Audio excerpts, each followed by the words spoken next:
Mon ami, est-ce que tu as déjà pris, en une seule minute, une décision qui a changé toute ta vie? Moi, oui. Et aujourd'hui, je vais te raconter cette histoire, du début à la fin, avec tous les détails, même les détails un peu embarrassants. Avant de commencer, dis-moi dans les commentaires, depuis quel pays regardes-tu cette vidéo? Par exemple, est-ce que tu es au Canada? Ou peut-être en Algérie? Écris le nom de ton pays ci-dessous, j'aime beaucoup savoir d'où vient mon audience. Bon, maintenant, installe-toi bien, prends un café ou un thé, écoute mon histoire. Je suis née dans une grande ville du Brésil, dans une famille simple. Mon père travaillait dans une petite usine et ma mère faisait des ménages chez des familles plus riches. Nous n'étions pas pauvres, mais nous n'avions pas beaucoup d'argent non plus. Nous vivions dans un appartement avec 2 chambres, et je partageais ma chambre avec ma sœur, qui est 3 ans plus âgée que moi. Quand j'étais petite, je rêvais déjà de voyager. Je ne sais pas exactement pourquoi, mais je pense que c'était à cause de la télévision. Ma grand-mère regardait toujours des émissions sur d'autres pays, sur l'Europe, sur l'Asie, sur l'Amérique du Nord, et moi, je m'asseyais à côté d'elle et je regardais ces images avec de grands yeux. Je me disais, un jour, je vais aller là-bas. Un jour, je vais voir ça avec mes propres yeux, pas seulement à la télévision. Mais bien sûr, quand on est enfant, on ne pense pas vraiment au futur de manière réaliste. On rêve, c'est tout. Et puis la vie continue, l'école, les amis, les devoirs, les week-ends à la plage avec la famille. Parce que oui, dans ma ville, il y avait une plage magnifique, et presque chaque dimanche, toute la famille y allait. Mon père préparait de la viande pour le barbecue, ma mère apportait du riz et des haricots, et nous passions la journée là, sous le soleil, à jouer dans l'eau. J'ai grandi comme ça, entre l'école pendant la semaine et la plage le week-end. J'étais une élève moyenne, pas la meilleure de la classe, mais pas la pire non plus. J'aimais les matières où il fallait parler, comme l'histoire ou la littérature, mais je n'aimais pas vraiment les mathématiques. Encore aujourd'hui, je dois utiliser une calculatrice pour faire des additions simples, c'est un peu honteux, mais c'est la vérité. À l'adolescence, les choses ont un peu changé. Comme beaucoup de jeunes, j'ai commencé à m'intéresser à la musique, à la mode, aux garçons aussi, bien sûr. Mon premier petit ami, je l'ai rencontré quand j'avais 15 ans. Il s'appelait... Bon, en fait, je ne vais pas dire son nom, parce que je préfère garder cette histoire privée, mais disons qu'il était sympa, un peu timide, et nous sommes restés ensemble pendant presque 2 ans. Pendant cette période, je n'avais pas vraiment de projet précis pour mon avenir. Je pensais que j'allais peut-être étudier le droit, ou peut-être la communication, parce que j'aimais bien écrire et parler. Mes parents espéraient que j'irais à l'université, parce qu'aucun d'eux n'avait pu étudier après le lycée. Ma mère a dû arrêter l'école à 14 ans pour travailler et aider sa famille, et mon père, c'est un peu la même histoire. Donc, pour eux, c'était très important que mes 2 sœurs et moi allions à l'université. C'était presque une obsession, en fait. Ma mère répétait souvent, « Moi, je n'ai pas eu cette chance, mais vous allez avoir un diplôme, et personne ne pourra jamais vous l'enlever. » Cette phrase, je l'ai entendue peut-être 1000 fois dans ma vie. J'ai terminé le lycée à 17 ans, puis j'ai passé l'examen pour entrer à l'université publique. Au Brésil, les universités publiques sont gratuites, mais très difficiles à intégrer, parce qu'il y a beaucoup de candidats et peu de places. J'ai étudié pendant presque 1 an, tous les jours, pour préparer cet examen. Et finalement, j'ai réussi. J'ai été acceptée pour étudier la communication sociale. Mes parents étaient si fiers. Ma mère a pleuré quand elle a vu mon nom sur la liste des étudiants acceptés. C'était un moment très important pour toute la famille, pas seulement pour moi. Pendant l'université, j'ai découvert beaucoup de choses nouvelles. J'ai rencontré des gens de milieux très différents, certains issus de familles très riches, d'autres de familles modestes comme la mienne. J'ai aussi commencé à m'intéresser aux langues étrangères. Au début, j'ai étudié l'anglais, parce que c'était presque obligatoire pour mes études. Mais après quelques mois, une amie de l'université m'a proposé quelque chose qui allait changer ma vie. Elle m'a proposé d'apprendre le français avec elle. Mon amie, je dois te dire honnêtement, au début, je n'avais aucun intérêt particulier pour le français. Je trouvais que c'était une jolie langue à écouter, mais qu'elle était difficile, avec beaucoup de règles bizarres.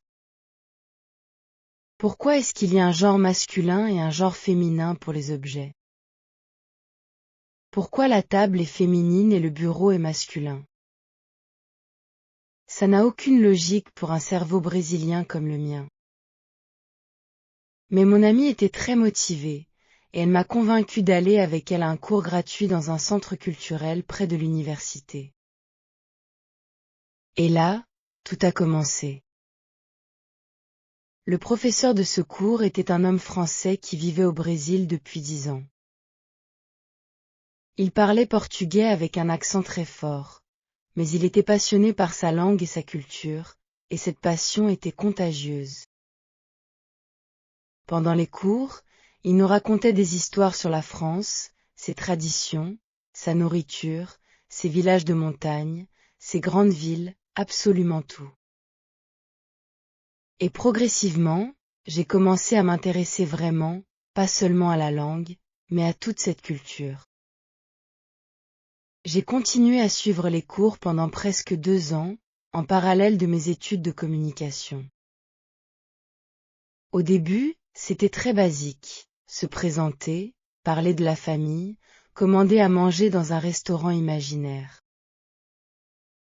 C'était amusant, mais simple. C'était le niveau A1, même si à cette époque, je ne connaissais pas encore ce système de niveau avec les lettres et les chiffres. Après quelques mois, je suis passé au niveau suivant, l'A2. Et là, honnêtement, mon ami, je dois dire que ça restait assez facile pour moi. On apprenait à parler du passé, à raconter une journée, à donner des indications dans la rue, à parler de ses loisirs. C'était un peu plus complexe que l'A1, bien sûr, mais ça restait gérable. Je faisais mes exercices, j'apprenais mon vocabulaire et je passais les examens sans trop stress. Je me souviens même avoir pensé, à cette époque, le français, finalement, ce n'est pas si difficile que ça. Quelle erreur, mon ami.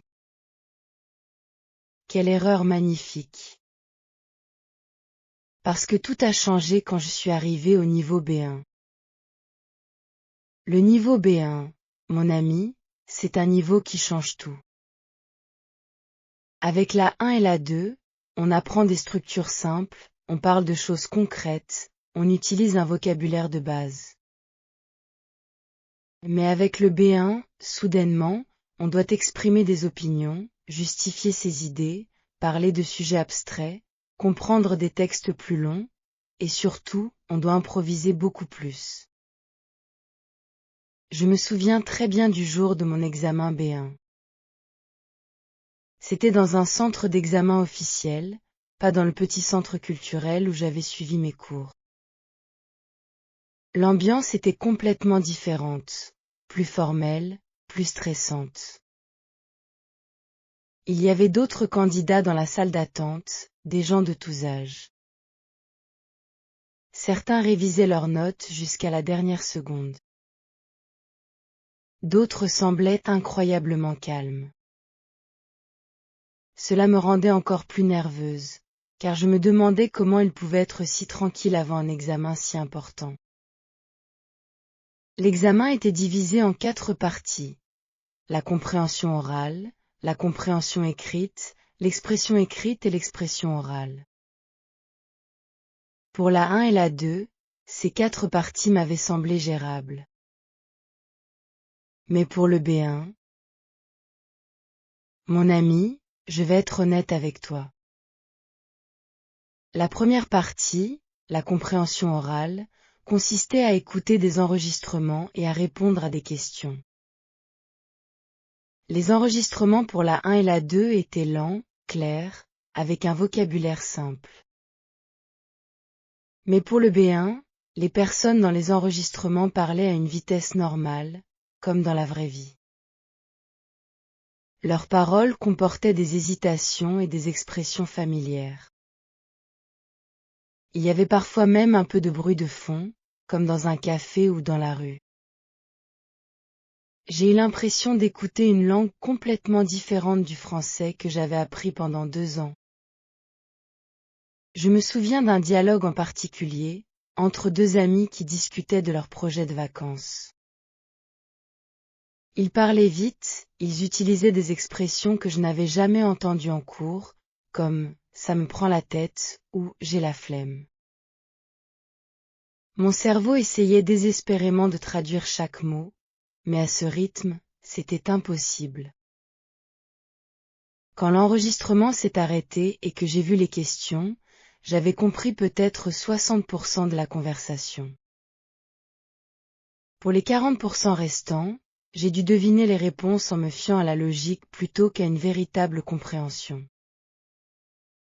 La deuxième partie, la compréhension écrite, était un peu plus facile pour moi, parce que j'avais plus de temps pour lire et relire les textes.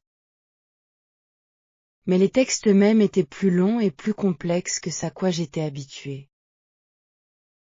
Il y avait des articles sur des sujets sociaux, sur l'environnement, sur la technologie, avec des phrases longues et des connecteurs logiques compliqués comme « cependant »,« néanmoins »,« par conséquent ». J'avais appris ces mots en théorie, mais les voir dans un texte réel, avec une limite de temps, c'était différent.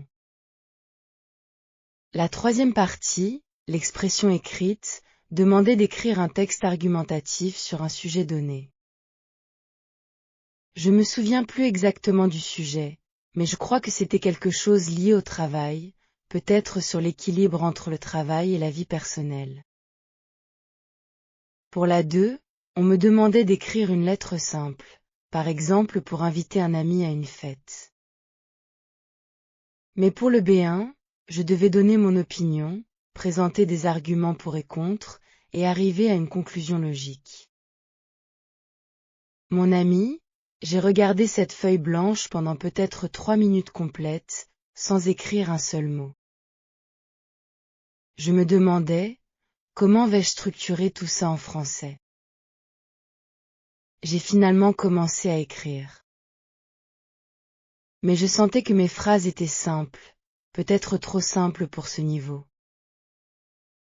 Je répétais les mêmes structures, parce que je n'étais pas sûre de pouvoir utiliser des structures plus complexes sans faire d'erreurs grammaticales graves. À la fin de l'examen, j'avais écrit le texte demandé, mais je n'étais pas du tout sûre de sa qualité. Et puis, mon ami, est arrivée la partie que je redoutais le plus, l'expression orale. Pour cette partie, on devait parler avec un examinateur, en face à face, pendant plusieurs minutes, sur un sujet tiré au hasard. Il n'y avait pas de longue préparation, seulement quelques minutes pour réfléchir, puis il fallait parler. Quand mon tour est arrivé, j'étais déjà épuisée mentalement par les 3 parties précédentes. L'examinatrice, une femme d'âge moyen au sourire professionnel mais pas particulièrement chaleureux, m'a donné une fiche sur laquelle un sujet était écrit. Je devais parler des avantages et des inconvénients de vivre dans une grande ville par rapport à une petite ville. J'ai eu 2 minutes pour noter mes idées sur une feuille, puis j'ai dû parler pendant environ 5 minutes, presque sans interruption. Mon ami, 5 minutes, ça paraît court quand on parle dans sa langue maternelle. Mais en français, à ce niveau, 5 minutes m'ont semblé une éternité. J'ai commencé à parler, et au début, ça allait plutôt bien. J'ai dit que dans les grandes villes, il y a davantage de possibilités d'emploi, de meilleurs transports publics et plus de services. Mais après environ 1 minute et demie, j'ai senti que je commençais à manquer de vocabulaire. Je voulais dire que dans les petites villes, les gens se connaissent mieux et qu'on y ressent davantage. Comment dire? Un plus grand sentiment d'appartenance à la communauté. Mais je ne savais pas exactement comment exprimer cette idée en français à ce moment-là. J'ai utilisé des phrases plus simples pour contourner le problème, j'ai répété certaines idées avec des mots différents, j'ai même fait quelques pauses qui devaient paraître très longues et inconfortables. L'examinatrice me regardait avec une expression neutre, ce qui ne m'aidait pas du tout à me sentir en confiance. À un moment, j'ai presque oublié comment dire « cependant » et j'ai dû utiliser « mais » plusieurs fois dans la même phrase, ce qui sonnait probablement très répétitif et peu naturel. Quand l'examen oral s'est terminé, je suis sortie de la salle avec un sentiment très différent de celui que j'avais eu après mes examens A1 et A2. Pour ces niveaux-là, j'étais sortie en pensant « ça s'est plutôt bien passé ». Mais après le B1, je suis sortie en pensant « je ne sais vraiment pas si j'ai réussi ou échoué ». J'ai attendu les résultats pendant presque 3 semaines. Cette attente m'a paru durer 3 mois. Pendant cette période, je repensais constamment à l'examen, à toutes les erreurs que j'avais probablement faites, à tous les mots que j'avais oubliés, à toutes les phrases mal construites. J'étais convaincue que j'avais échoué. Et finalement, le jour des résultats est arrivé. J'ai ouvert l'email, les mains légèrement tremblantes, mon ami, je l'admets sans honte. Et j'ai vu que j'avais réussi. Pas avec une note exceptionnelle, mais j'avais réussi l'examen et obtenu le niveau B1. Ce jour-là, j'ai compris quelque chose d'important sur l'apprentissage des langues, et je pense que c'est une leçon utile pour toi aussi, mon ami, si tu apprends une langue étrangère actuellement. Le niveau B1 représente une transition. C'est le moment où l'on cesse d'apprendre une langue comme un simple système de règles et où l'on commence à devoir l'utiliser comme un véritable outil de communication, avec toute sa complexité, ses nuances, ses expressions naturelles. C'est inconfortable, c'est difficile, mais c'est aussi le moment où on commence vraiment à progresser de manière significative. Après cet examen, ma relation avec le français a changé. Je ne voyais plus cette langue comme une simple matière scolaire ou un passe-temps intéressant. Je commençais à la voir comme une porte vers quelque chose de plus grand, vers un avenir possible que je n'avais pas encore complètement imaginé.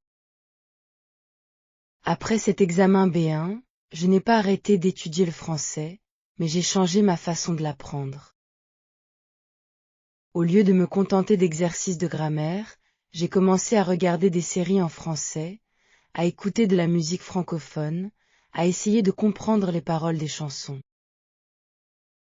J'ai aussi commencé à suivre des comptes sur les réseaux sociaux qui publiaient du contenu en français, pour habituer mon oreille à la langue naturelle, celle qu'on utilise vraiment dans la rue, pas seulement dans les manuels scolaires. Pendant ce temps, mes études de communication continuaient aussi. J'avais maintenant 20 ans, et je commençais à faire des stages dans des entreprises locales, principalement dans des départements de marketing et de relations publiques. Ces stages n'étaient pas extraordinaires, je ne vais pas te le cacher, mon ami. Il s'agissait souvent de tâches simples, comme gérer des réseaux sociaux pour de petites entreprises, ou écrire des textes publicitaires simples. Mais ça me donnait de l'expérience professionnelle, et surtout, ça me donnait un petit salaire qui m'aidait à être un peu plus indépendante. C'est aussi pendant cette période que j'ai pris la décision de continuer mes études de français jusqu'au niveau B2. Après l'expérience difficile mais formatrice du B1, je me sentais motivée à continuer, presque comme un défi personnel. Je voulais me prouver que je pouvais maîtriser cette langue, pas seulement la comprendre partiellement. J'ai trouvé une nouvelle professeure, cette fois une jeune femme française qui donnait des cours particuliers en ligne. Nous avions des séances 2 fois par semaine, et elle me faisait travailler bien davantage que mon professeur précédent. Elle me corrigeait constamment, elle me demandait de reformuler mes phrases de manière plus naturelle, elle me faisait découvrir des expressions idiomatiques que je n'avais encore jamais entendues. Je me souviens qu'elle me disait souvent, « Au Brésil, vous traduisez directement de votre langue, mais en français, on ne dit pas les choses de la même façon. » Et elle avait raison. Par exemple, en portugais, on dit « estou comme saudade de você » pour exprimer que quelqu'un nous manque. Mais en français, on ne peut pas traduire cette expression mot à mot. Il faut dire « tu me manques ». Il fallait que j'apprenne à penser différemment, pas seulement à traduire mot par mot. Pendant ces mois de préparation au B2, j'ai aussi commencé à réfléchir sérieusement à mon avenir.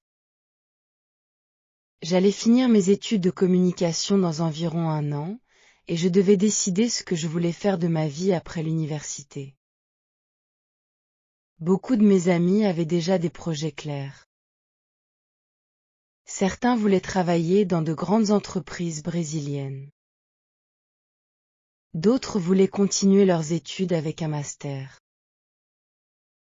D'autres encore voulaient simplement trouver un travail stable et bien payé le plus vite possible.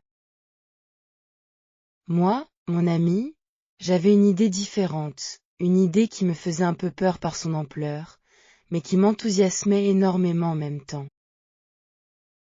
Puis, un soir, cette idée est devenue une décision. En une seule minute, je me suis dit, je vais partir. Je voulais quitter le Brésil, au moins pour quelques années, et aller vivre dans un pays francophone. Je ne savais pas encore exactement où, ni comment j'allais réussir à financer ce projet, mais l'idée était plantée dans mon esprit, et elle ne voulait pas en sortir. J'ai passé des heures et des heures à faire des recherches sur Internet concernant les différentes possibilités.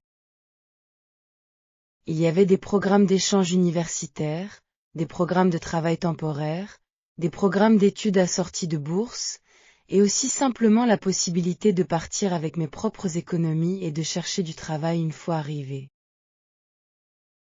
Chaque option avait ses avantages et ses inconvénients, et honnêtement, plus je faisais de recherches, plus je me sentais perdue face à toutes ces informations. J'ai parlé de ce projet à ma famille, et je dois dire que les réactions ont été mitigées. Ma mère, par exemple, était terrifiée par cette idée. Pour elle, partir si loin, dans un pays où je ne connaissais personne, représentait un danger énorme. Elle me posait des questions comme « Et si tu tombes malade là-bas, qui va t'aider ?» ou « Et si tu n'as plus d'argent, comment tu vas faire ?» Ces questions étaient légitimes, et je le comprends encore mieux aujourd'hui qu'à cette époque. Mais à ce moment-là, elle me frustrait un peu. Je sentais que ma mère ne voyait que les risques et non les possibilités. Mon père, en revanche, était plus ouvert à l'idée, même s'il avait aussi ses inquiétudes. Il me disait, si c'est vraiment ce que tu veux faire, prépare-toi bien. Économise de l'argent, apprends tout ce que tu peux sur le pays où tu veux aller, et ne pars pas sur un simple coup de tête. C'était un conseil sage. Je l'ai suivi autant que possible. Ma sœur, elle, était plutôt enthousiaste. Elle me disait que si elle avait eu le courage que j'avais à cette époque, elle aurait fait la même chose. Elle m'a beaucoup encouragée pendant cette période, et je lui en suis encore reconnaissante aujourd'hui. J'ai donc commencé à économiser de l'argent sérieusement. J'ai trouvé un deuxième petit emploi en plus de mon stage, en donnant des cours d'anglais à des enfants le week-end, parce que mon niveau d'anglais était assez bon pour ça. Pendant presque un an, j'ai vécu de façon très économe. J'évitais les dépenses inutiles. Je ne sortais presque jamais avec mes amis pour ne pas dépenser d'argent dans les bars ou les restaurants. J'ai même gardé le même téléphone, alors qu'il commençait à être vieux et lent. Pendant cette même période, j'ai aussi passé mon examen de niveau B2 en français, et cette fois-ci, l'expérience a été complètement différente de celle du B1. Je ne vais pas dire que c'était facile, parce que le B2 demande une maîtrise encore plus grande de la langue, avec des structures grammaticales complexes et un vocabulaire encore plus riche. Mais grâce à tout l'entraînement supplémentaire que j'avais suivi après mon B1, grâce aux séries, à la musique, aux cours particuliers, je me sentais mentalement beaucoup mieux préparée à affronter ce nouveau défi. Le jour de l'examen B2, je suis arrivée dans le même centre d'examen, mais cette fois-ci, je n'avais pas le même niveau de panique que pour le B1. Je savais à quoi m'attendre, les enregistrements rapides, les textes complexes, l'expression orale spontanée.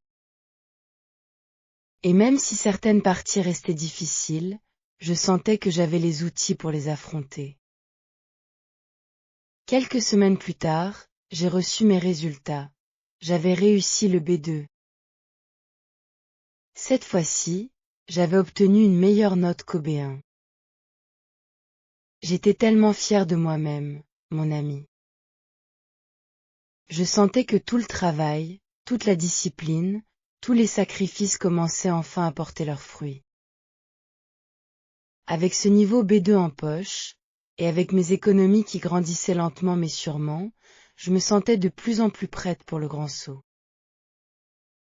Mais avant de pouvoir partir, il restait encore beaucoup de choses à régler. L'année suivante, j'ai finalement terminé mes études de communication. La cérémonie de remise des diplômes a été un moment très émouvant pour toute ma famille. Mes parents, mes deux sœurs et mes grands-parents étaient tous là, élégamment habillés, prenant des photos avec leur téléphone, pleurant un peu et riant beaucoup. Pour mes parents, voir leur fille recevoir un diplôme universitaire représentait l'accomplissement d'un rêve qu'ils n'avaient jamais pu réaliser eux-mêmes. Après la cérémonie, nous sommes tous allés manger dans un restaurant. C'est là, autour de cette table, que j'ai annoncé officiellement ma décision à toute ma famille. J'avais décidé de partir vivre dans un pays francophone dans les mois suivants. Je leur ai expliqué que j'avais économisé suffisamment d'argent pour les premiers mois, que j'avais fait beaucoup de recherches, et que j'étais déterminée à tenter cette aventure. Il y a eu un silence un peu lourd à table, et puis ma grand-mère, qui, jusque-là, n'avait pas beaucoup parlé de ce sujet, a dit quelque chose que je n'oublierai jamais. Elle a dit, « Quand j'étais jeune, je rêvais de voyager, mais à mon époque, ce n'était pas possible pour une femme comme moi. Si, toi, tu as cette occasion et le courage de la saisir, alors tu dois le faire pour nous toutes, pour toutes les femmes de notre famille qui n'ont jamais pu sortir de notre ville. » Mon ami, j'ai pleuré en entendant ces mots. Même maintenant, en te racontant cette histoire, je ressens encore l'émotion de ce moment. Après cette conversation, j'ai sérieusement entamé le processus de choix de ma destination et d'organisation de mon départ. J'avais plusieurs options en tête. La France, bien sûr, était une option évidente, puisque j'avais appris le français. Mais il y avait aussi d'autres possibilités, comme certaines régions francophones du Canada, ou même certains pays en Afrique où le français est une langue officielle. J'ai passé beaucoup de temps à comparer ces options. Pour le Canada, par exemple, il existait des programmes d'immigration intéressants pour les jeunes professionnels, mais le processus était long et complexe, et il fallait souvent attendre plus d'1 an pour obtenir les documents nécessaires. Pour la France, il existait des possibilités de visa étudiant si je décidais de continuer mes études avec un master, ou des visas de travail temporaire dans certains secteurs. Finalement, après beaucoup de réflexion, j'ai décidé d'opter pour un programme qui me permettait de partir avec un visa de type vacances-travail. Ce visa me donnait la liberté de travailler légalement pendant ma première année dans le pays. Il me laissait aussi le temps d'explorer mes options pour la suite. Je pouvais poursuivre des études, trouver un emploi stable ou même repartir si, finalement, l'expérience ne me convenait pas. Le processus pour obtenir ce visa n'a pas été simple, mon ami. J'ai dû rassembler énormément de documents. Il me fallait mon passeport, des justificatifs de mes économies, un certificat médical et une lettre de motivation expliquant pourquoi je voulais faire cette expérience. Je devais même fournir un casier judiciaire vierge pour prouver que je n'avais jamais eu de problème avec la justice. Chaque document demandait des démarches administratives différentes, parfois dans des bureaux gouvernementaux où il fallait attendre des heures dans une file d'attente, parfois en ligne avec des systèmes informatiques qui ne fonctionnaient pas toujours correctement. Je me souviens d'une journée en particulier où je suis allée à un bureau pour obtenir un extrait de mon casier judiciaire. J'étais arrivée à 6 heures du matin pour être parmi les premières personnes dans la file, parce qu'on m'avait dit que sinon, je risquais d'attendre toute la journée sans même être reçue. Il faisait encore nuit, il faisait froid, et j'étais là, debout, avec plusieurs dizaines d'autres personnes qui avaient probablement leurs propres histoires, leurs propres rêves, leurs propres raisons d'avoir besoin de ce document. Pendant cette attente, j'ai eu beaucoup de temps pour réfléchir à ce que j'étais en train de faire. Une partie de moi avait peur, énormément peur en réalité. J'allais quitter tout ce que je connaissais, ma famille, mes amis, ma langue maternelle, ma culture, la nourriture que j'aimais et le climat auquel j'étais habituée. J'allais partir vers l'inconnu total, sans connaître personne dans le pays de destination, avec seulement mon français de niveau B2 et mes économies limitées. Mais une autre partie de moi était excitée, et cette excitation était peut-être même plus forte que la peur. Je pensais à toutes ces années où j'avais regardé des émissions sur d'autres pays avec ma grand-mère, en rêvant de voir ça avec mes propres yeux. Je pensais à tout le travail que j'avais fait pour apprendre le français, tous ces examens, toute cette discipline. Je pensais aux mots de ma grand-mère pendant le repas après ma remise de diplôme. Et je me disais, si je ne le fais pas maintenant, quand le ferai-je? Pendant les mois qui ont suivi, j'ai continué à préparer mon départ tout en travaillant pour économiser encore plus d'argent. J'ai vendu quelques affaires que je n'utilisais plus. J'ai économisé sur tout ce qui était possible. Progressivement, mon compte bancaire a atteint un montant qui me semblait suffisant pour partir en toute sécurité. Je ne risquais plus de me retrouver complètement sans ressources dans un pays étranger. J'ai aussi commencé à chercher des informations plus pratiques sur ma destination finale. J'avais choisi d'aller m'installer dans une ville de taille moyenne, ni trop grande ni trop petite. J'avais entendu dire que le coût de la vie était particulièrement élevé dans les très grandes villes. Dans les très petites villes, il pouvait être difficile de trouver du travail rapidement.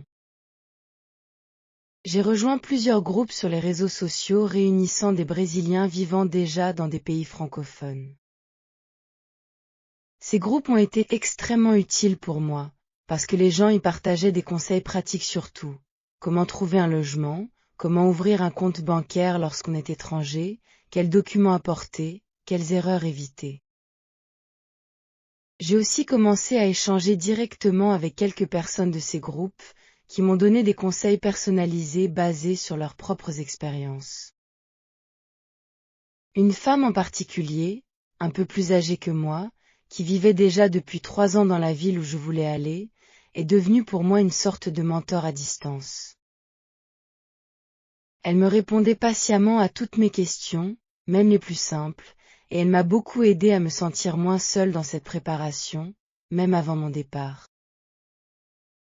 Finalement, après presque 1 an de préparation, d'économie, de démarches administratives et d'émotions très diverses, le jour de mon départ est arrivé. Le jour de mon départ, toute ma famille est venue avec moi à l'aéroport. Nous sommes arrivés 3 heures avant mon vol, beaucoup plus tôt que nécessaire, mais je pense que personne ne voulait que les adieux soient rapides. Nous avons passé ce temps à parler de tout et de rien. Nous avons ri en évoquant de vieux souvenirs. Nous avons aussi mangé ensemble dans un petit café de l'aéroport. C'était comme si nous essayions de faire durer ces dernières heures le plus longtemps possible. Quand le moment est finalement arrivé pour moi d'aller vers la zone de sécurité, ma mère a commencé à pleurer, et honnêtement, je n'ai pas pu rester forte non plus. Nous nous sommes embrassés longuement, et elle m'a dit dans l'oreille, « Sois prudente, mais sois aussi courageuse. Je suis tellement fière de toi. » Mon père, qui pleure rarement en public, avait aussi les yeux rouges.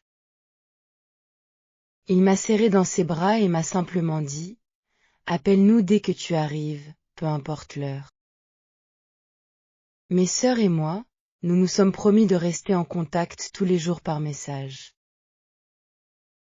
Ma grand-mère m'a répété ces paroles sur le courage et les femmes de notre famille.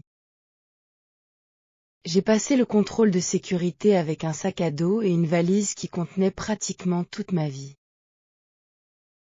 Il y avait quelques vêtements, des photos de famille et un petit objet porte-bonheur que ma grand-mère m'avait donné. Bien sûr, j'avais aussi tous mes documents importants, soigneusement organisés dans une pochette que je gardais constamment près de moi. Le vol était long, avec une escale dans un autre pays avant d'arriver enfin à destination. Pendant les heures de vol, j'ai alterné entre plusieurs occupations. Par moments, je dormais d'un sommeil agité. À d'autres moments, je regardais des films pour me distraire de mon anxiété. Parfois, je regardais simplement par la fenêtre en pensant à tout ce qui m'attendait. Quand l'avion a finalement atterri à destination, j'ai ressenti un étrange mélange d'émotions. J'étais physiquement épuisée après tant d'heures de voyage. Je ressentais une excitation pure à l'idée de commencer cette nouvelle vie. J'éprouvais aussi une nervosité presque paralysante face à tout l'inconnu qui m'attendait derrière les portes de cet aéroport. Je suis sortie l'avion, j'ai récupéré ma valise, et j'ai dû passer le contrôle des frontières, en présentant mes documents et en répondant à quelques questions simples sur la raison de mon voyage. L'agent m'a parlé en français, bien sûr. J'avais pourtant étudié cette langue pendant des années. Mais à ce moment précis, je devais répondre en temps réel à des questions officielles dans un pays étranger. Mon ami, cela m'a causé un stress très différent de celui de tous les examens que j'avais passés auparavant. Heureusement, tout s'est bien passé, et je suis finalement sortie dans le hall principal de l'aéroport. J'avais organisé à l'avance un logement temporaire pour les premières semaines, dans une auberge qui acceptait les séjours de plus longue durée, en attendant que je puisse trouver un appartement plus permanent. La femme qui m'avait conseillé pendant la préparation de mon voyage m'avait gentiment proposé de venir me chercher à l'aéroport. Je ne peux pas exprimer à quel point cela m'a soulagée. J'ai vu un visage que je connaissais déjà grâce à nos échanges, même si nous ne nous étions jamais rencontrés en personne. Quelqu'un m'attendait avec un sourire amical dans cet endroit complètement nouveau pour moi. Les premiers jours dans ce nouveau pays ont été un véritable tourbillon d'émotions et de découvertes. Tout me semblait différent, la lumière du jour, qui n'était pas la même qu'au Brésil, l'architecture des bâtiments, complètement différente de celle de ma ville natale, même les odeurs dans la rue, qui ne m'étaient pas familières. Le climat représentait lui aussi un choc important. J'étais arrivée pendant une saison plus fraîche que ce à quoi j'étais habituée, et même si j'avais apporté quelques vêtements plus chauds, je n'étais clairement pas suffisamment préparée au froid que j'allais réellement affronter. Pendant mes premières semaines, j'ai dû acheter rapidement un manteau plus adapté, des bottes, et même des vêtements thermiques que je ne savais pas qu'on pouvait porter sous d'autres vêtements pour avoir plus chaud. Mais le plus grand choc, mon ami, n'était pas climatique ni architectural. C'était linguistique et culturel. Malgré mon niveau B2 et toutes mes années d'études, je me suis rendu compte très rapidement d'une chose. Comprendre le français dans la vraie vie impliquait de suivre de vrais accents locaux, de vraies expressions régionales et un rythme de parole naturel. C'était beaucoup plus difficile que de comprendre le français dans une salle de classe ou lors d'un examen standardisé. Je me souviens d'une situation particulièrement frustrante pendant ma première semaine. J'étais allée dans un magasin pour acheter quelques produits de première nécessité, et la personne à la caisse m'a posé très rapidement une question que je n'ai absolument pas comprise. J'ai dû lui demander de répéter, ce qu'elle a fait, mais toujours à la même vitesse, avec le même accent local auquel je n'étais pas encore habituée. J'ai fini par deviner qu'elle me demandait si j'avais une carte de fidélité du magasin, mais ce moment m'a donné le sentiment d'être incroyablement vulnérable et incompétente, malgré toutes mes années d'apprentissage. Ces situations se sont répétées de nombreuses fois pendant mes premières semaines. Dans les transports en commun, je ne comprenais pas toujours les annonces. Dans les conversations avec mes nouveaux voisins ou avec des employés de différents services, je rencontrais encore des difficultés. Je devais souvent demander aux gens de répéter ou de clarifier leurs propos. Parfois, je devais même utiliser mon téléphone pour traduire rapidement certains mots que je ne connaissais pas. Il y a eu un moment, environ 2 semaines après mon arrivée, où je me suis assise seule dans ma petite chambre d'auberge, et j'ai pleuré pendant longtemps. Je me sentais seule. J'étais fatiguée de devoir constamment me concentrer pour comprendre tout ce qui se passait autour de moi. Honnêtement, je me suis demandé si j'avais pris la bonne décision en partant si loin de tout ce qui m'était familier. J'ai appelé ma mère ce soir-là, et même si j'essayais de paraître forte, elle a immédiatement senti dans ma voix que quelque chose n'allait pas. Je lui ai expliqué mes difficultés, mes doutes, ma fatigue émotionnelle. Au lieu de me dire « je te l'avais dit » ou de me pousser à revenir immédiatement, elle m'a dit quelque chose de très sage. C'est normal de se sentir comme ça au début. Tu n'as pas besoin d'être forte tout le temps. Donne-toi du temps pour t'adapter. Et si après plusieurs mois tu sens vraiment que ce n'est pas pour toi, alors tu pourras toujours revenir, sans aucune honte. Mais ne décide rien maintenant, dans un moment de fatigue. Ces mots m'ont beaucoup aidé, mon ami. Ils m'ont donné la permission d'être vulnérable sans pour autant abandonner mon projet immédiatement. J'ai décidé de me donner du temps, de continuer à essayer, jour après jour, même quand c'était difficile. Petit à petit, mon ami, les choses ont commencé à s'améliorer. La première étape importante a été de trouver un logement plus stable. Après environ 3 semaines à l'auberge, j'ai trouvé une chambre dans un appartement partagé avec 2 autres personnes. L'une d'elles était un étudiant local qui terminait ses études d'ingénierie. L'autre était une étrangère originaire d'un pays d'Europe de l'Est. Elle était venue pour des raisons similaires aux miennes, à la recherche de nouvelles possibilités.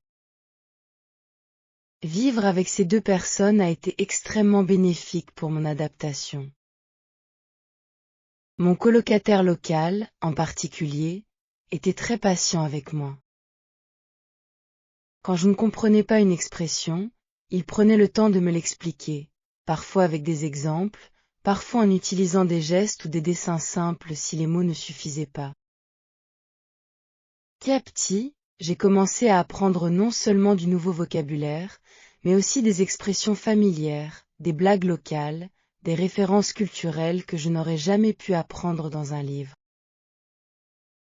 Ma colocataire étrangère, elle, comprenait parfaitement ce que je vivais, parce qu'elle traversait une expérience similaire, puisque le français n'était pas non plus sa langue maternelle. Nous sommes rapidement devenus amis grâce à cette compréhension mutuelle de ce que signifie recommencer sa vie dans un pays complètement étranger. Nous nous racontions nos difficultés, nos petites victoires, nos moments de doute, et ce soutien mutuel m'a beaucoup aidé à ne pas me sentir complètement seule. En ce qui concerne le travail, j'ai d'abord dû accepter un emploi qui n'avait rien à voir avec mes études en communication. J'ai travaillé pendant quelques mois dans un café en tant que serveuse.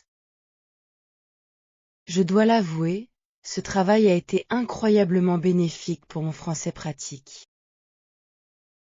Pourtant, ce n'était pas le type de travail dont j'avais rêvé pendant mes années d'université.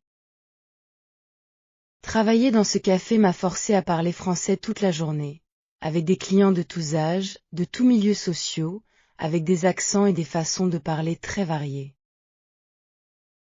Au début, je faisais encore beaucoup d'erreurs, je confondais parfois des mots, je mélangeais des temps verbaux, et certains clients, surtout les plus âgés, n'avaient pas toujours la patience d'attendre que je trouve les mots justes. Mais d'autres clients, en revanche, étaient incroyablement bienveillants, et certains prenaient même plaisir à m'apprendre de nouveaux mots ou expressions pendant que je préparais leur commande. Je me souviens d'un client en particulier, un homme âgé qui venait presque tous les matins prendre son café avant de commencer sa journée. Il s'asseyait toujours à la même table, près de la fenêtre, et progressivement, nous avons développé une sorte de routine amicale. Il me corrigeait gentiment quand je faisais des erreurs, sans jamais me faire sentir stupide. Il me racontait aussi des récits sur le passé local et sur les traditions de la région. Il m'expliquait également comment les choses avaient changé au fil des décennies. Ces conversations matinales sont devenues l'un des moments que j'appréciais le plus dans mes journées de travail.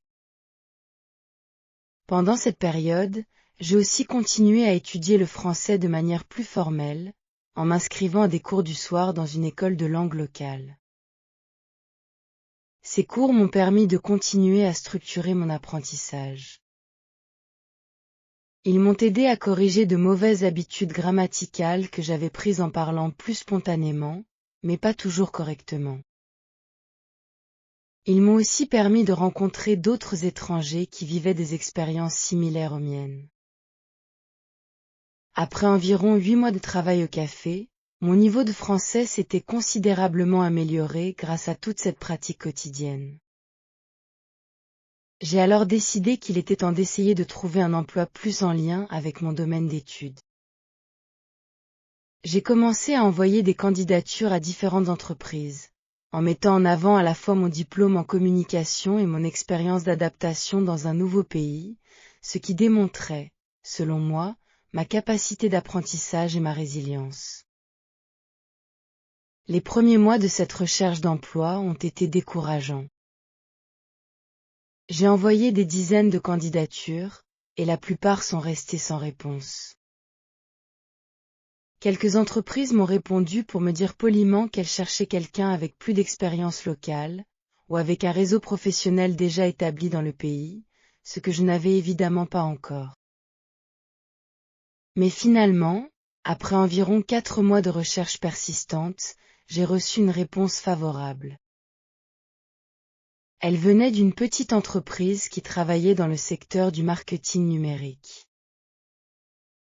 L'entreprise cherchait justement quelqu'un capable de comprendre différentes cultures, puisqu'elle avait des clients internationaux, y compris en Amérique latine. Mon profil, associant mon parcours brésilien à un niveau de français désormais assez solide, correspondait parfaitement à ce qu'elle recherchait. L'entretien d'embauche a été un autre moment de stress intense, similaire à celui de mes examens de français, mais avec des enjeux encore plus importants pour mon avenir. J'ai dû répondre à des questions sur mon expérience, sur mes compétences, tout en démontrant que mon niveau de français était suffisant pour travailler dans un environnement professionnel exigeant. À la fin de l'entretien, le responsable du recrutement m'a directement demandé: comment évaluez-vous votre propre niveau de français? Je me souviens avoir répondu avec une honnêteté qui m'a moi-même surprise. Officiellement, j'ai un niveau B2, mais après avoir vécu ici pendant plus d'1 an, je pense que ma maîtrise pratique est supérieure au niveau indiqué par ce diplôme, même si je continue à apprendre chaque jour. Cette réponse honnête a apparemment beaucoup plu au recruteur. Quelques jours plus tard, j'ai reçu un appel m'informant que j'étais accepté pour le poste. J'ai ressenti une joie immense ce jour-là, mon ami. Cette joie mêlait la fierté professionnelle au sentiment profond que tous mes sacrifices commençaient enfin à porter leurs fruits de manière concrète. Ces sacrifices avaient commencé avec mes premiers cours de français et s'étaient poursuivis jusqu'à mon arrivée difficile dans ce pays. Ce nouveau travail a changé beaucoup de choses pour moi. Non seulement j'avais un emploi plus stable et un salaire supérieur à celui que je gagnais au café, mais je travaillais maintenant dans un environnement professionnel français. Cette situation m'a forcé à développer encore davantage mon vocabulaire professionnel et mon français écrit. Elle a aussi renforcé ma capacité à communiquer lors de réunions, de présentations et d'échanges de mets formels. Mes collègues sont rapidement devenus une sorte de deuxième famille pour moi dans ce pays. Nous déjeunions souvent ensemble. Nous sortions parfois après le travail. Progressivement, j'ai commencé à construire un véritable cercle social local. Il ne se composait pas seulement d'autres étrangers comme moi, mais aussi d'habitants du pays qui m'ont aidé à mieux comprendre et apprécier la culture de mon nouveau pays. Avec le temps, mon ami, ma vie dans ce pays a continué à se développer d'une manière que je n'aurais jamais pu imaginer pendant mes premiers jours difficiles à l'auberge. Environ 1 an après avoir commencé mon nouveau travail, j'ai rencontré quelqu'un d'important pour moi, dans des circonstances assez simples en réalité, par l'intermédiaire d'un ami commun, lors d'une petite fête organisée par l'un de mes collègues. Cette personne était originaire du pays et y avait grandi, et au début, je dois admettre que j'avais quelques inquiétudes quant à la possibilité de construire une relation sérieuse avec quelqu'un d'une culture si différente de la mienne. Nos références, nos habitudes, même notre façon d'exprimer nos émotions, étaient parfois très différentes. Par exemple, j'ai remarqué que dans ma culture brésilienne, les gens sont généralement plus expressifs physiquement et touchent plus facilement ceux qu'ils aiment, qu'il s'agisse de membres de la famille, d'amis ou d'un partenaire amoureux. Dans la culture de mon nouveau pays, j'ai observé que les gens étaient en général un peu plus réservés dans ces démonstrations physiques d'affection, au moins en public. Ces différences ont créé quelques malentendus au début de notre relation. Je me souviens d'une fois où je me suis sentie un peu blessée. Cette personne ne voulait pas trop me prendre la main devant ses amis. J'ai interprété cela, à tort, comme un manque d'affection ou même une forme de honte à mon égard.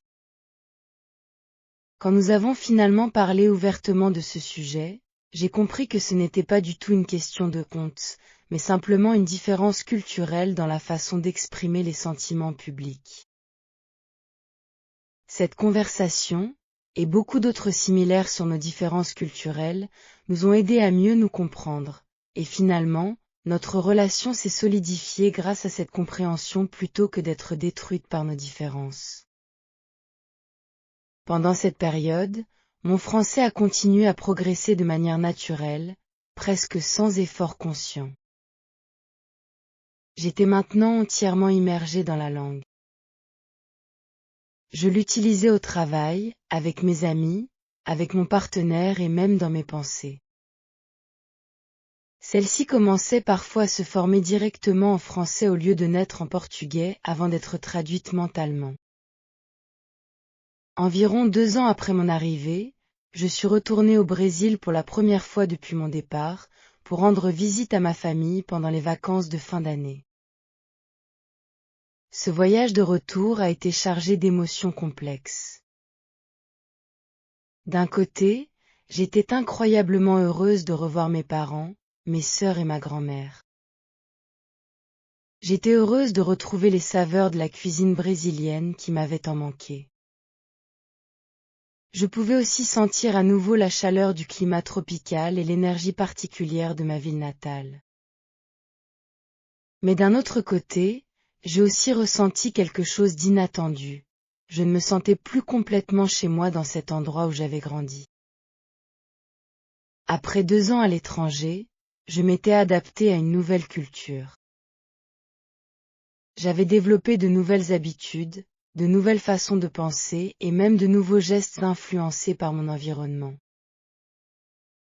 Je me suis rendu compte que j'avais changé sans en avoir pleinement pris conscience avant ce retour. Ma famille aussi a remarqué ces changements. Ma mère m'a dit, en riant un peu, que parfois je mélangeais des mots français au milieu de mes phrases en portugais, sans même m'en rendre compte. Mes sœurs me taquinaient en disant que j'avais développé certaines manières plus européennes, comme elles disaient, dans ma façon de m'habiller ou même de marcher dans la rue. Et honnêtement, mon ami, ces commentaires, bien qu'affectueux, m'ont fait réfléchir profondément à mon identité. Je me suis rendu compte que je n'étais plus exactement la même personne qui était partie 2 ans auparavant, mais je me sentais pas non plus entièrement chez moi dans mon pays d'accueil. J'étais devenue quelque chose entre les deux. J'étais une version de moi-même qui portait des éléments des deux cultures. Je pensais parfois en français et parfois en portugais, selon le sujet ou le contexte émotionnel. J'appréciais certaines traditions de mon pays d'origine tout en ayant adopté certaines habitudes de mon nouveau pays. Cette réalisation, au début, m'a un peu déstabilisée. J'avais l'impression de n'être pleinement chez moi dans aucun des deux pays. Mais avec le temps, et après plusieurs conversations profondes avec mon partenaire et avec quelques amis qui avaient vécu des expériences d'immigration similaires, j'ai commencé à voir cette situation d'une manière plus positive. Au lieu de la voir comme une perte d'identité, j'ai commencé à la considérer comme un enrichissement. J'avais maintenant accès à 2 cultures, 2 langues, 2 façons de voir le monde, et je pouvais choisir consciemment les meilleurs éléments de chacune pour construire ma propre identité unique. Après ce premier retour au Brésil, j'ai continué à rendre visite à ma famille régulièrement, environ 1 fois par an, et chaque visite m'apportait cette même combinaison de joie et de réflexion sur mon identité changeante. Mais avec chaque visite, je me sentais aussi plus en paix avec cette dualité culturelle, plutôt que troublée par elle.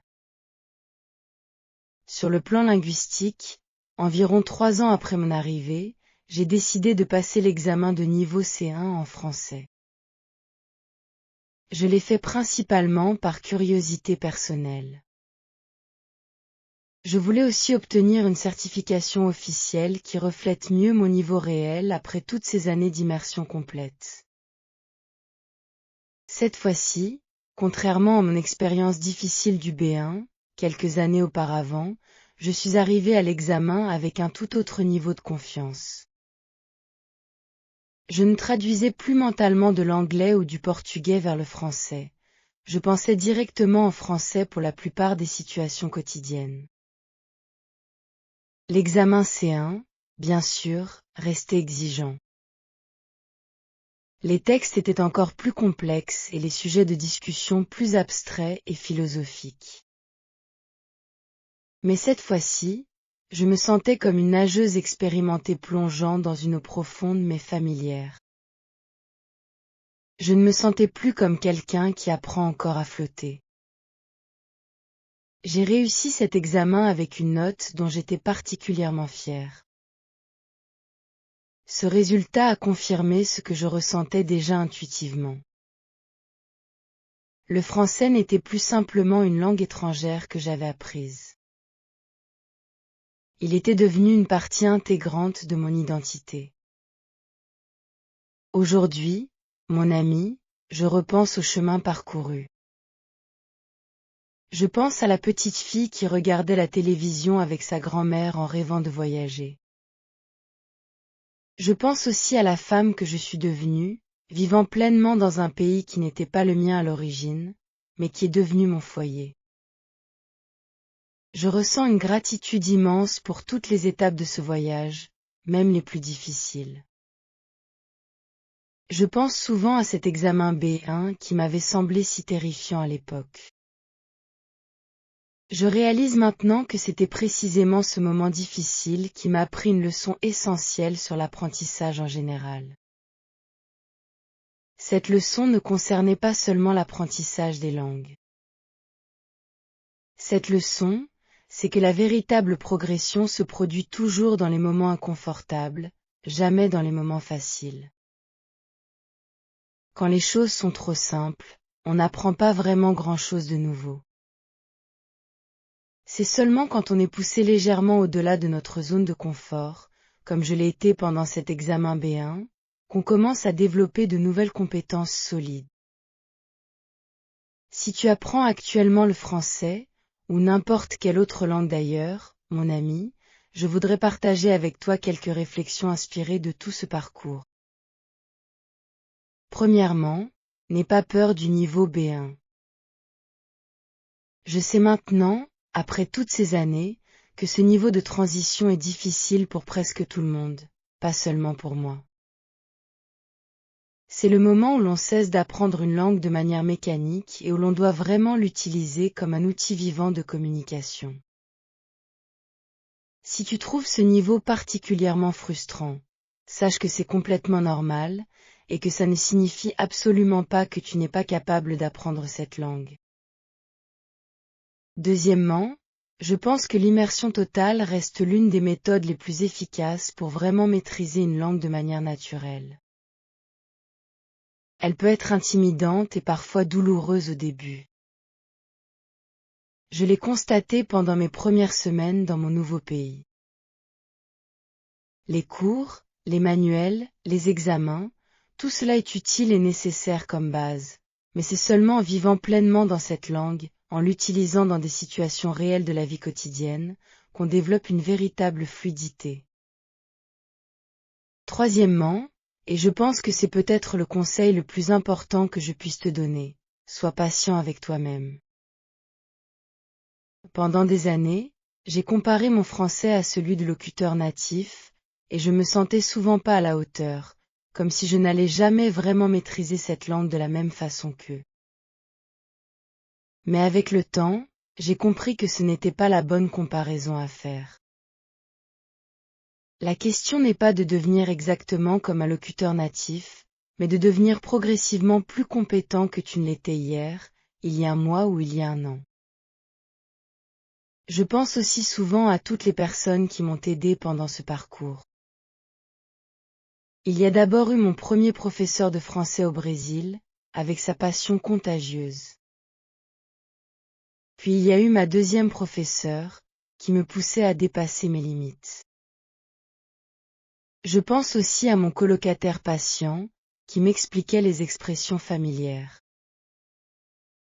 Je n'oublie pas ce client âgé au café, qui prenait plaisir à m'enseigner de nouveaux mots chaque matin. Mes collègues m'ont accueilli dans leur environnement professionnel. Et bien sûr, ma famille au Brésil m'a toujours soutenu dans ce projet qui semblait peut-être un peu fou au début, malgré ses inquiétudes légitimes. Et je pense évidemment à ma grand-mère, dont les paroles prononcées avant mon départ continuent encore aujourd'hui à me motiver dans les moments difficiles. Chaque fois que je fais face à un défi, je me souviens de ces paroles sur le courage. Ce défi peut être lié à la langue, au travail ou simplement à la vie d'adulte en général. Je me rappelle aussi qu'elle m'avait encouragée à faire ce voyage pour toutes les femmes de notre famille qui n'avaient jamais eu cette occasion. Cette pensée me donne une force particulière, surtout dans les moments où je doute de mes capacités.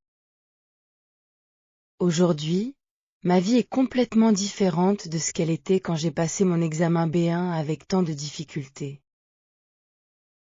Je travaille dans un domaine qui me passionne.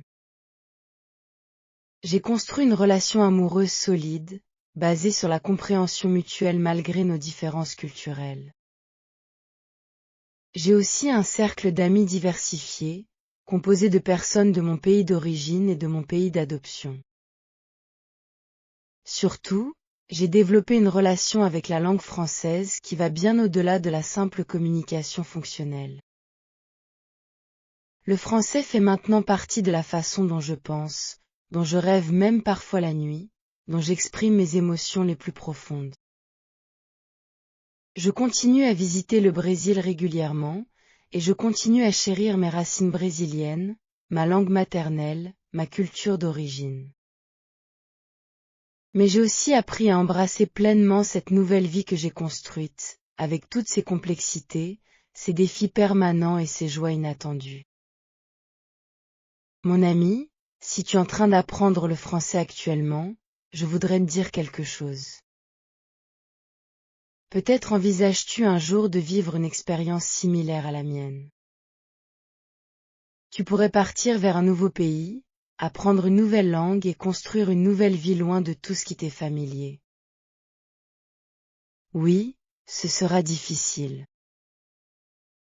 Il y aura des moments, comme mon examen B1, où tu te sentiras complètement dépassé, où tu douteras de tes capacités, où tu auras envie d'abandonner. Il y aura des moments, comme mes premières semaines dans ce nouveau pays, où tu te sentiras incroyablement seul et vulnérable. Mais je peux aussi te dire, avec toute l'expérience que j'ai accumulée sur ce chemin, que ces moments difficiles ne durent pas éternellement.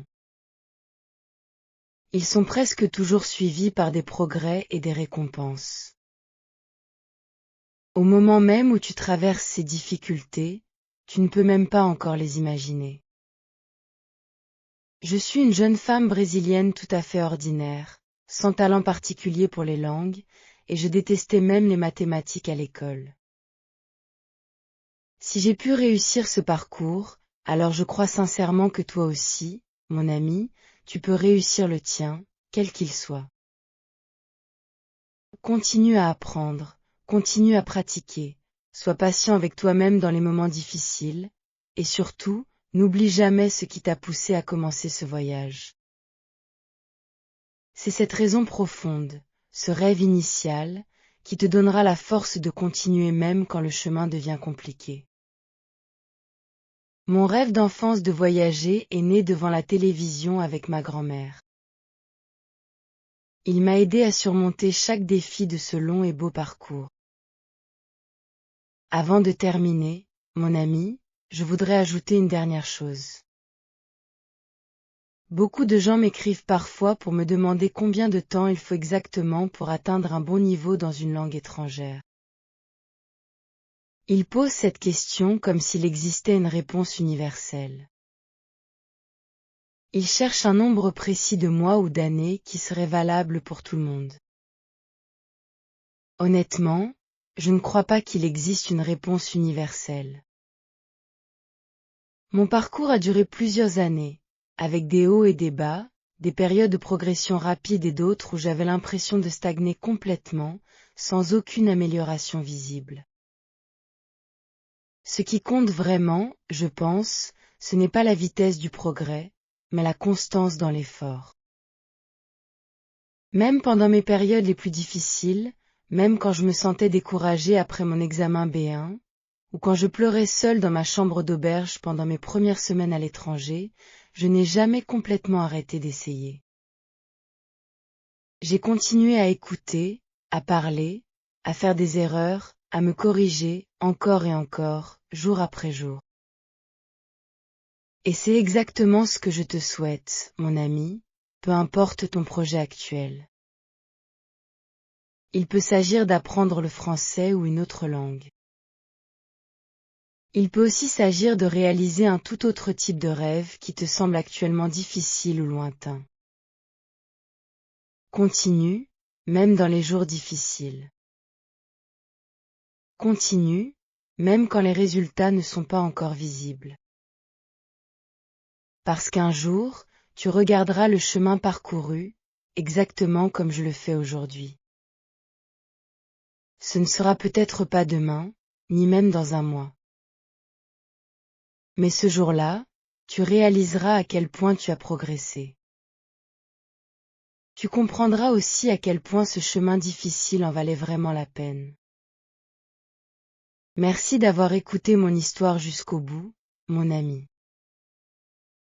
J'espère qu'elle t'a inspiré, qu'elle t'a fait réfléchir, ou peut-être simplement qu'elle t'a tenu compagnie pendant quelques minutes de ta journée. Prends soin de toi, poursuis tes propres rêves, et on se retrouve très bientôt pour une autre histoire.